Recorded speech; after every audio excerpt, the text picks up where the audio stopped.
Today we have the introductory class of History Book 6th Standard. The first chapter focuses on the earliest period of ancient history. We try to get answer to questions what, where, how and when in relation to process of collecting information on this history of India. Look at the first question, what? When you have to inquire about a time period and its people, you'd like to know all about their lives, about their food, about their clothes, houses they lived in, and we need to know their culture, their industrial developments, the games they played, and even the music they sang. This gives us a complete picture about the people of an era and the way they've lived. Where did they live? Years back, people lived along the banks of River Narmada. Some of the earliest people gathered food from the forest. They also hunted animals. About 8,000 years ago, women and men began to grow crops such as wheat and barley. Such areas are found in Kirtar and Suleiman Hills to the northwest.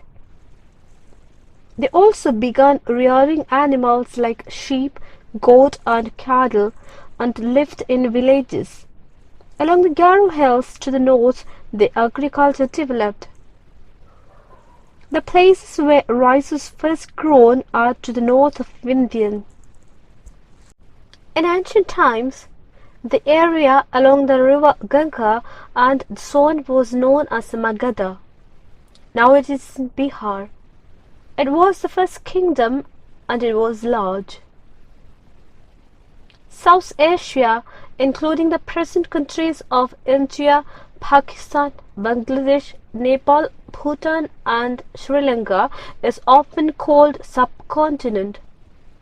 Although it is smaller than a continent, it is very large and is separated from the rest of Asia by seas, hills and mountains. People traveled along the subcontinent in search of livelihood, also to escape from natural disasters like floods or drought. Sometimes men marched in armies to conquer lands.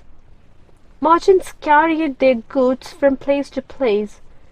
Some traveled wanting to discover new and exciting places. These led to the sharing of ideas between people and they occurred cultural developments. How do we find out about the past? One way is to search for and read books that were written long ago. These are called manuscripts.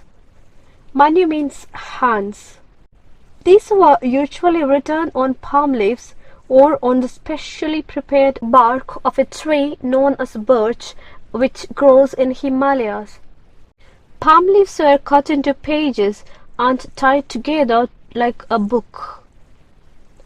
Thousands of years old manuscripts deals with all kinds of subjects like religious practices, lives of poets, medicine and science.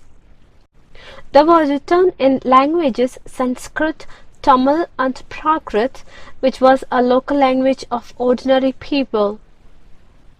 Besides manuscripts, we can also study inscriptions. These are writings on hard surfaces such as stone or metal. These might be either records of king's victory in a battle or simply what people did. All inscriptions contain scripts and languages, but these have changed over time. So scholars understand inscriptions through a process known as decipherment. An archaeologist explores, excavate and study the remainings of buildings to get better understanding of ancient lives. Archaeology is another way that leads us to the vast information on early people.